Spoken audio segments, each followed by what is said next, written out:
আসসালামু আলাইকুম ভাই বোনেরা। আজকে দেখো আমি বালতিতে আমি ওই যে গেট ফুলের চারা লাগাবো।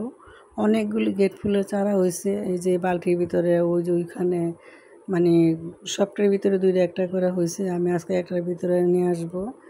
আর এই কাইমগুলি দিবে, কাইমগুলির উপরে আমি বাড়াই দিব গেট ফুলের গাছ। জানোই তো গেট ফুলের এই গাছগুলি অতি সহজে হয়ে যায় তাড়াতাড়ি, আর দেখতে অনেক সুন্দর লাগে। ফুলগুলি লাল হয়, অনেক ভালো লাগে। এই যে দেখো আমি কিভাবে করতেছি।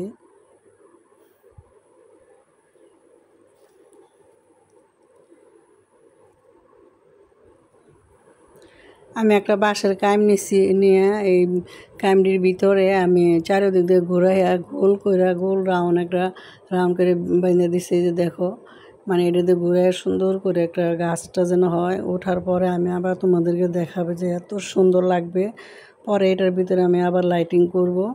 দেখো কত সুন্দর লাগে দেখতে, আর গাছগুলি এত সুন্দর লাগে, অসম্ভব সুন্দর লাগে আমার কাছে। আর কার কাছে কেমন লাগে জানি না।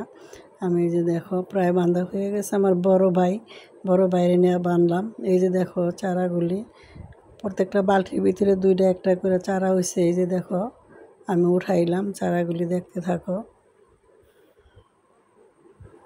আমি ছোট বড় মিলে এই চারাগুলি লাগাইছি। এই যে এগুলো একটু লতার মতন হয়ে গেছে। এটা অন্য একটা বালতির ভিতরে হয়েছিল, বড় হয়ে গেছে। এই যে দেখো আমি একটু বড় ছোট মিলে লাগাই। এই বালতির ভিতরে 3-4টা পুঁইশাকের চারা হয়েছে। আমি ঘরের পিছনে আমাদের একটু জায়গা আছে, ওইখানে বুনে আমার বড় বাইরে নিয়ে দেখো আমি ফিতা দিয়ে একটু টাল করে দিতেছি।